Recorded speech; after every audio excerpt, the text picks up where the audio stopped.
Aujourd'hui, à You ce que t'es rendu, Bernadette Gauguin.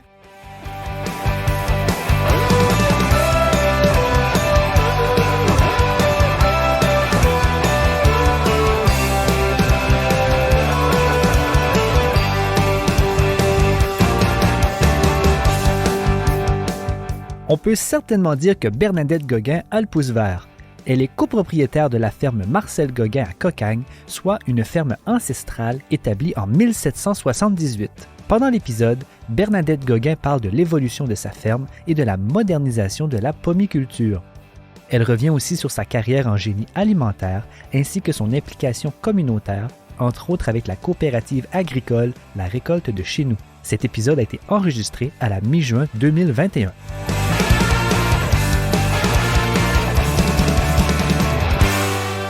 Bernadette Gauguin, merci d'être avec nous à You ce que t'es rendu. Pour commencer l'entrevue, la ferme, bien sûr, Marcel Gauguin, c'est une ferme qui a énormément d'histoire, que je pense qu'il remonte à quelques générations. J'aimerais que tu nous en parles un peu. C'est la ferme Marcel Gauguin, c'est la ferme de mon partenaire, de mon mari. C'est une ferme familiale qui a commencé il y a 7 générations dans la famille des Gauguin. Et c'était sur le territoire de Joseph Guéguin, qui était un des colons de Cocagne. Puis c'était une concession de terre qu'il avait reçue du gouverneur de Halifax avant qu'il y ait même un Nouveau-Brunswick. Ça fait longtemps comme ça qu'il y a des cultures de fêtes sur cette terre ici. Au début, c'était beaucoup plus grand. Là. La concession était très large, mais comme tous les bons Acadiens, il y avait des grandes familles. Puis, ils divisaient les lopins de terre si tu avais 5 garçons, mais ta terre était divisée en 5 garçons, puis etc., etc. De nos jours, nous, on a 100 arpents. C'est ce qui reste de cette concession-là. Là. Est-ce que vous connaissez l'histoire un peu pourquoi il avait choisi de s'établir là à l'époque? Je présume que c'était une terre fertile, C'était une terre fertile sur le fait d'une butte. Dans le temps, hein, les premiers colons, ils ne se mettaient pas à côté de la rivière. Ils se mettaient sur le fait des buttes au cas où il y avait des inondations ou n'importe quoi. Il y avait un raisonnement que je ne connais pas, là, mais il semblerait que quand tu regardes dans les vieilles terres, ils n'étaient jamais là, à côté de l'eau. C'était toujours éloigné de l'eau. C'était probablement plus rough à côté de l'eau. Puis, il y avait des inondations, puis les vents, puis les vagues, puis les tempêtes d'hiver. Ces choses-là, j'assume que c'est pour ça. Là. Parlez-nous de la ferme en 2021. C'est maintenant qu'il y a plusieurs générations qui ont passé. C'est quoi maintenant? En 2021, on est encore des producteurs, principalement des producteurs de pommes. Mm-hmm. On produit des pommes à l'ancienne façon, là, sur des gros arbres. C'est pas des petits arbres, c'est pas sur des trellis, c'est des gros arbres de la vieille façon, des arbres standards. Puis, on a un petit peu de raisin table. On a comme presque un arpent c'est un de mes petits projets à moi. On fait un petit peu de légumes, mais en gros, c'est ça. Mais ce qui est intéressant en 2021, c'est que la 8e génération commence à dire qu'ils veulent produire. Alors, on est commencé à notre plan de succession avec nos jeunes. Puis c'est vraiment le fun parce on ne s'attendait pas, on n'avait jamais eu d'indication, qu'on va dire, que ça les intéressait vraiment. Puis là, t'as vu, ils commencent à le dire, puis on commence à faire les démarches. Puis c'est vraiment le fun, parce que moi, à un certain temps, je ne veux pas ramasser des pommes jusqu'à 80 là, si je me rends là. Hein, si tu as vu là. Comme. C'est intéressant que vous dites ça parce que c'est souvent quelque chose qu'on entend dans le monde de l'agriculture qui manque ou qui est difficile parfois. Donc, tu l'as dit, Bernadette, ça t'a surpris. Mais comment ça se passe, tout ça? C'est venu d'où? Qu'est-ce qui a peut-être été le déclic pour vos enfants? Est-ce qu'ils vous en ont parlé? Ils en ont parlé, puis notre fils demeurait ailleurs, dans une autre province, puis il a décidé de redéménager dans ce bout ici. Puis toujours, ils s'en venaient le temps de la cueillette des pommes. Ils prenaient des vacances, ils venaient travailler. Puis on a commencé à dire, ben, peut-être que si ma sœur veut être partenaire avec moi, on pourrait commencer à penser à reprendre la ferme. Alors, on a dit Yahoo! Let's go! T'as vu, là? On les a pas laissés changer d'idée. Les démarches sont commencées tranquillement. C'est un processus de 3 à 4 ans, là, avant que tout soit fini, là, mais c'est déclenché. Puis, on est super contents. C'est encore possible de vivre de l'agriculture en Acadie?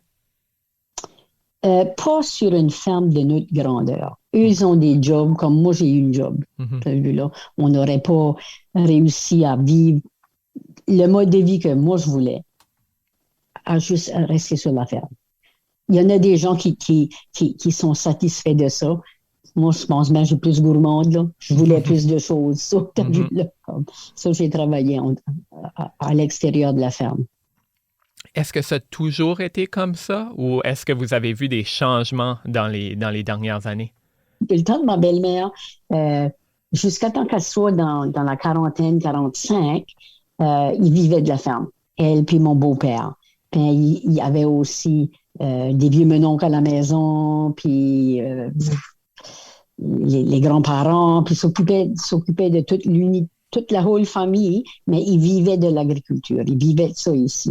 Il y avait une ferme assez généreuse, hein, une terre assez généreuse. Puis dans le temps, ils étaient capables de vivre l'agriculture, mais c'était un petit peu difficile parce que avant qu'il y ait eu des réformes là, dans la province, beaucoup de ce qu'ils faisaient, c'était ils essayaient de trouver une façon de faire assez d'argent pour payer l'impôt, payer les taxes. C'était très difficile pour les fermiers. Ils étaient taxés sur la terre, sur leurs équipements, sur toutes ces choses-là. Il y a eu des changements avec quand c'était Louis Robichaud. Okay. Il y a eu des changements à ces niveaux-là pour l'agriculture qui a fait que les petites fermes comme celle-ci étaient capables de mieux vivre. C'était pas, t'as vu là, d'après mon mari, parce que moi, j'ai pas vécu ça, là. Moi, j'ai pas vécu sur une ferme. Mais ils faisaient leur vie à l'agriculture. Il y avait des vaches, ils vendaient la crème, il y avait des moutons, ils vendaient la laine, ils faisaient du grain, toutes ces choses-là, leurs légumes, tout. Ils tissaient des choses avec des métiers, ils faisaient leur linge, avec la laine, ils la faisaient filer à un moulin, puis là, ils tricotaient des bas, puis ils vendaient les bas. Il y avait toutes sortes d'entreprises dans la famille, là, que ma belle-mère, puis sa mère, puis les vieilles matantes, il y avait tout leur rôle, puis ils faisaient toutes sortes de métiers là, pour gagner des sous. Une chose qui me frappe, souvent on va associer l'agriculture à un monde masculin, mais vous venez de parler de votre belle-mère, des tantes, etc. Il y a vous. Qu'est-ce qui a été le rôle de la femme dans la ferme Marcel Gauguin? Ben, ça a tout le temps été des femmes de caractère fort. Comme ma belle-mère avait un caractère fort, la ferme était sur son bord de la famille. Ça, c'était la ferme de ses parents. Alors, tu as vu, là, elle avait beaucoup à dire. Hein? Puis, elle avait un mari qui était doux comme un mouton. Comme mon beau-père, tu sais, là, il la laissait prendre les décisions pour faire ces choses-là parce qu'elle avait fort de caractère. C'était une femme intelligente qui prenait des bonnes décisions. Alors, il avait confiance dans ses habiletés. Lui, il était plutôt le travaillant dehors, quand, tu sais, là, avec les chevaux, puis ces choses-là. Les hommes s'occupaient de la mécanique, tandis que les femmes faisaient tout le reste du travail. Là. Pour toi, c'est arrivé comment, la vie de ferme? Ça venait avec le mari, je présume? Oui, ça venait avec le mari. Moi, j'avais quand même un intérêt en agriculture parce que je suis graduée du collège d'agriculture à Truro. C'est ma formation technique. Je suis pas un agronome. J'ai un cours technique en sciences des plantes. Alors, ça m'intéresse, ça m'a toujours intéressé. Puis, j'ai travaillé ferme expérimentale, puis c'est là que j'ai rencontré mon mari, il travaillait là. So, t'as vu là? C'est comme ça que c'est arrivé, ma vie de ferme. Est-ce qu'il y a des moments que tu as trouvé ça difficile, le fait d'être une femme dans le monde de l'agriculture? Non, pas vraiment. Moi, j'ai tout le temps pris ma place parce que moi aussi, là, j'ai un caractère fort. Puis, j'ai toujours pris ma place. J'ai choisi de faire ce que je veux faire, puis choisi de ne pas faire ce que je veux pas faire. Alors, tu as vu, là, c'est comme... Puis, il n'y a pas vraiment personne en cours de nos jours, me dit quoi faire. On me demande, puis je suis gentille, puis je réponds oui, mais il n'y a personne qui me dit quoi faire. Vous étiez à la table aussi quand la récolte de chez nous, je pense, a été créée. Parle-moi de ce moment-là, de ce besoin-là. Qu'est-ce qui se passait à cette époque-là? Pourquoi que vous étiez là? Ah, mon Dieu, dans ce temps-là, c'était un petit peu difficile pour les agriculteurs, surtout dans les produits maraîchers. C'était surtout dans les légumes, dans les fruits, les fraises, les framboises, parce que dans le temps, on se voyait tout comme de la compétition. Puis, personne finissait par gagner. Là. S'il y avait une chute de prix parce qu'un baissait son prix pour pogner un marché, ben, l'autre baissait son prix encore pour pogner un marché, puis à la fin de la journée, il n'y a personne qui faisait d'argent. Tout le monde était perdant. Alors, on était chanceux d'avoir un agronome au département, à la province, qui avait quand même un petit peu vu ça ailleurs, qu'il y avait des associations de producteurs qui étaient ensemble, puis qui travaillent ensemble pour que tout soit bien, que tous les producteurs soient plus capables de faire une vie raisonnable. C'est vraiment comme ça qu'on a commencé, puis on s'est associés. Au début, je pense qu'on était 10, puis c'était des producteurs de pommes, puis de fraises, puis de légumes.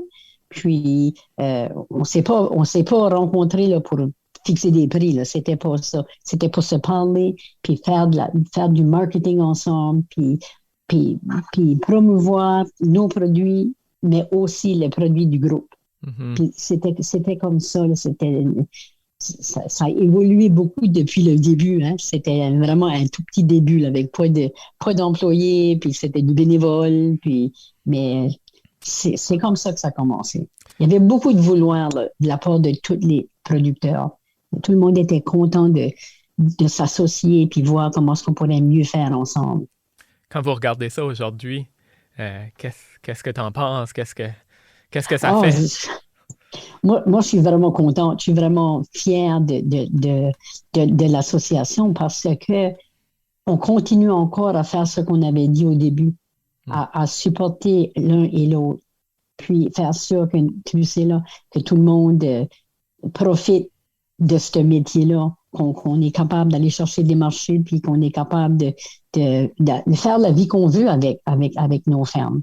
Ça a été beaucoup important. Ça a beaucoup été...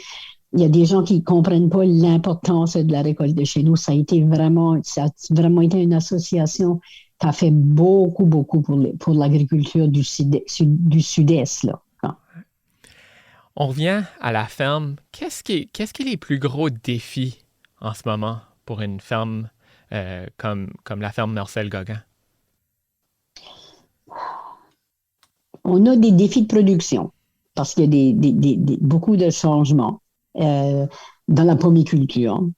Disons tout de suite, on dit, tu sais, on fait ça à l'ancienne, mais si on veut, avec des arbres qui sont plutôt comme des vieux arbres, mais si on veut faire face à pas vraiment la compétition, mais être à jour avec la production, ben, il va falloir qu'on change.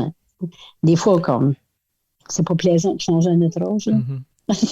Comme on dit, OK, là, ben, je vais t'y planter des trellis et des petits arbres et tout ça.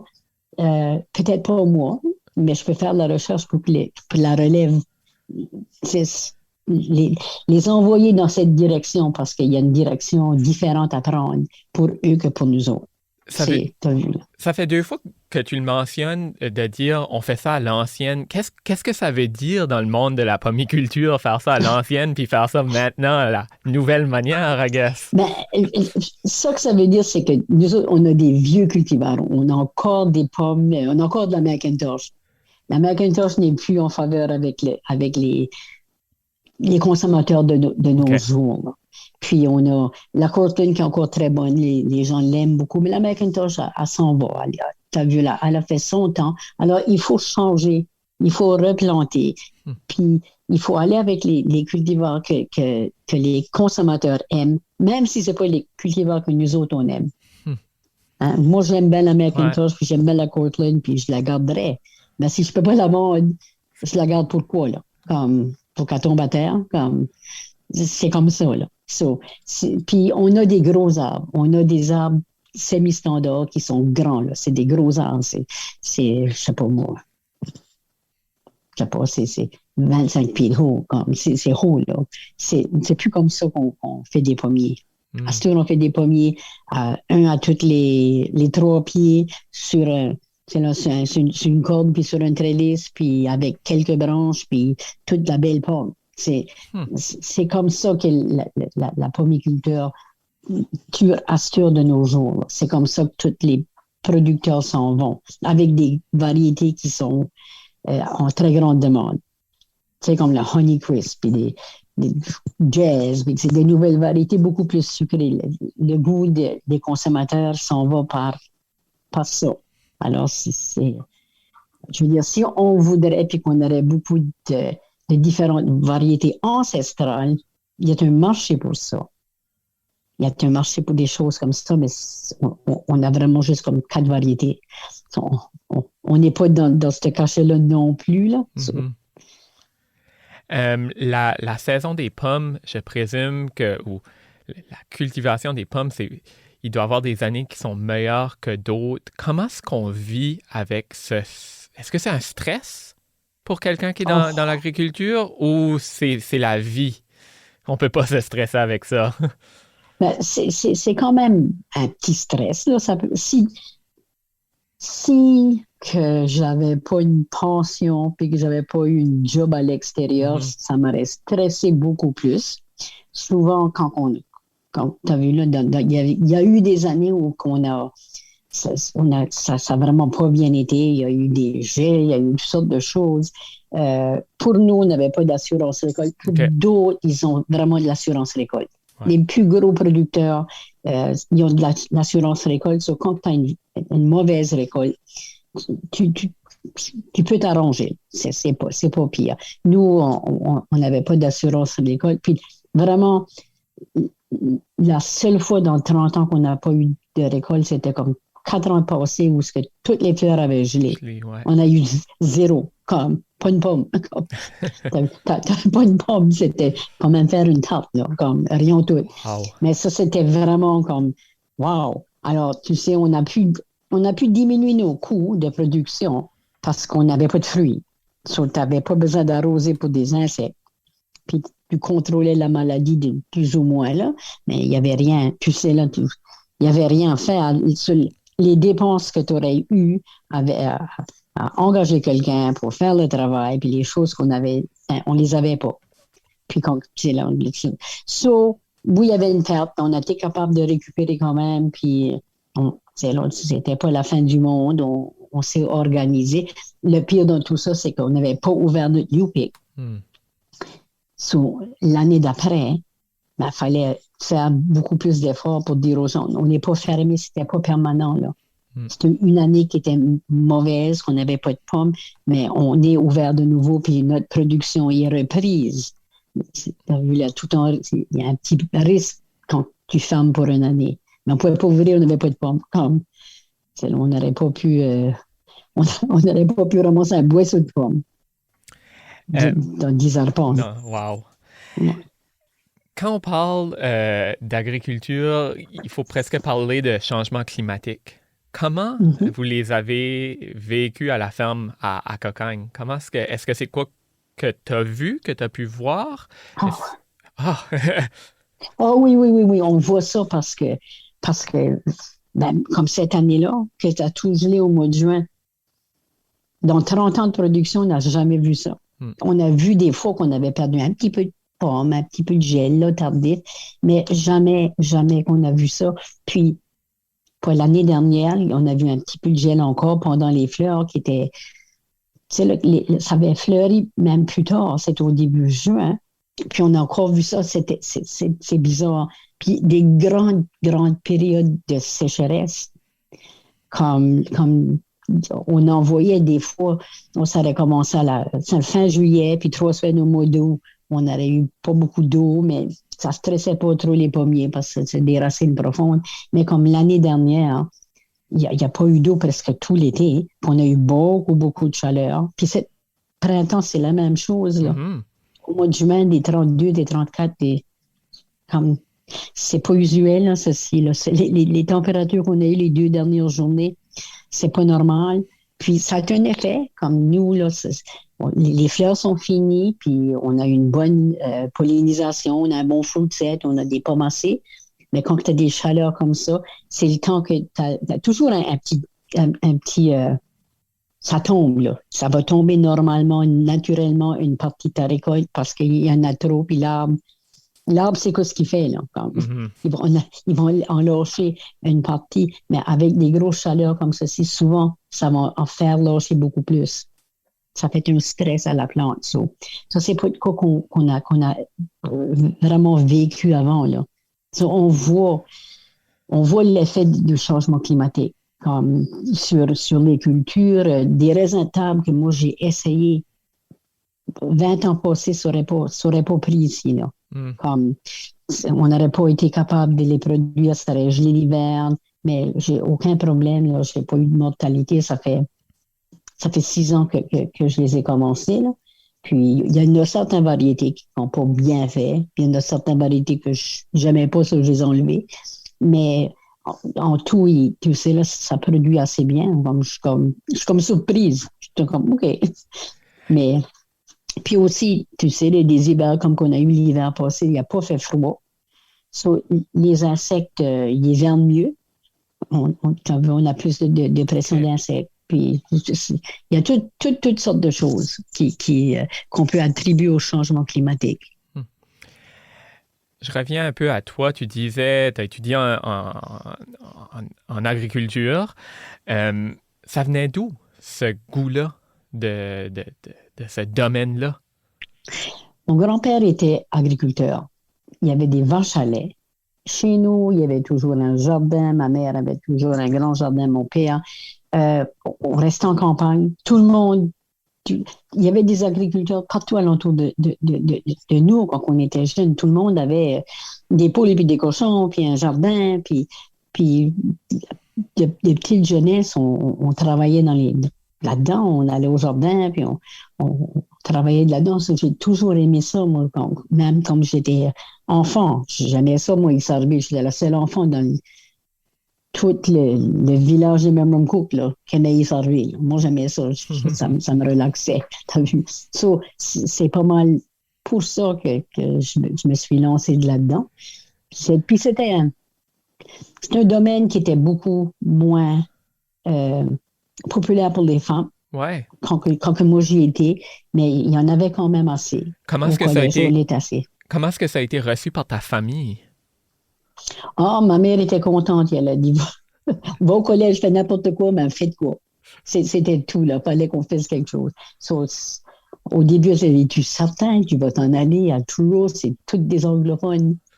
Hein? J'ai dit, comme, si je comprends pas, je m'en viendrai. Comme, c'est tout. Puis, il n'y avait pas jamais eu de problème, là. Mais c'était bien, t'as vu, là. C'était bien. Tout le monde était content. Quand on regarde aux générations des jeunes de maintenant, qu'est-ce que Bernadette souhaiterait de leur montrer, de leur apprendre quand ça vient à l'agriculture? J'aimerais leur montrer d'être tenace, t'as vu là, d'être bien ancré puis de dire, OK, c'est ça que je veux faire, puis je ne vais pas me décourager. Puis il y a toutes sortes de nouvelles cultures, puis nouvelles façons de faire, puis restez pas pris dans une façon. aller voir ailleurs des fois, aller voir qu'est-ce qu'on fait ailleurs. Nous autres, avec l'Internet, tu n'as même pas besoin de te déplacer. Tu peux trouver toutes sortes de données, et puis de YouTube, des affaires où le monde fait des choses, c'est comme fantastique. Allez-y, puis amusez-vous, puis ayez de la fun, puis faites de l'expérimentation, puis essayez des nouvelles choses. Puis vraiment, l'agriculture, c'est le fun. T'en retires beaucoup. À la fin de la saison, quand tu as eu une bonne saison, tu es satisfait, puis si tu as eu une moins bonne saison, mais c'est pas grave. Tu vas planifier la saison d'après pour que, pour que ça soit bien la saison d'après. C'est tout, c'est comme une belle vie. Je suis curieux. Tu dis explorer, etc. Si on donnerait, si ça serait à tout recommencer, on te donne un énorme morceau de terre, ben de l'argent, ça serait quoi ta ferme de rêve? Oh, je suis pas certain. J'aimerais quand même avoir comme la ferme que j'ai ici. Ah ben, c'est bien déjà. Hein? Parce que ici on est bien situé, c'est beau, on est calme, on n'a pas de bruit, on n'a pas qu'on n'aime pas les voisins, là, mais on n'a vraiment pas de voisins collés. C'est vraiment un petit paradis, là, c'est vraiment bien. Peut-être que je ferais autre chose que seulement des pommes.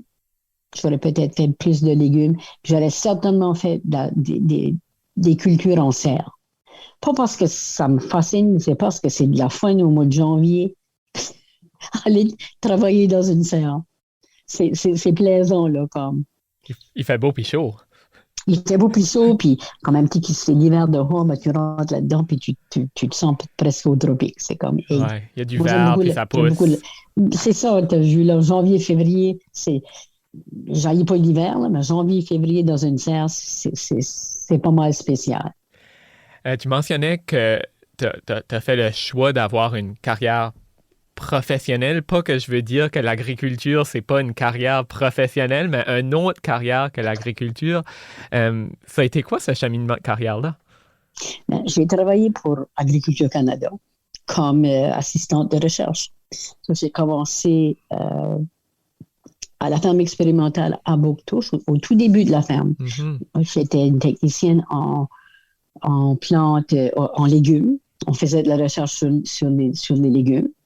Puis ensuite, je suis transférée aux grandes cultures. On avait ça m'intéressait, là, les graminées, puis les foins, puis ces choses-là. Je faisais de la recherche là-dedans. Puis là, finalement, je suis transférée en génie alimentaire, qui était encore un domaine en agriculture. Mais les 22 dernières années que j'ai travaillé, ça a été avec un ingénieur alimentaire. Puis on faisait de la recherche dans génie alimentaire. T'as vu là. Ça mange quoi ça en hiver puis en été? Nous, on spécialisait beaucoup dans les systèmes de transport des denrées périssables. Okay. Alors, des contrôles de température, l'effet de la température sur les produits, les bactéries, il y avait toutes sortes de projets parce qu'en recherche, tu n'as pas tout le temps seulement un projet. Là. Mm-hmm. On avait toujours des projets nouveaux selon la direction qui était demandée par pas l'employeur, c'était souvent l'ingénieur qui ses intérêts, puis où il y avait des besoins, puis les projets étaient développés de ça. Il y avait toutes sortes, c'était super intéressant. J'ai eu une bonne carrière, j'ai beaucoup aimé ça. T'as vu là, j'allais travailler, j'étais contente d'aller travailler, puis c'était bien intéressant. Ouais. Est-ce qu'il y a un projet qui sort du lot que tu es fier de? On avait fait un projet à partir des fermes, qu'on suivait des produits de les fermes locales, tout le long de la chaîne de distribution, à partir du champ jusqu'au magasin.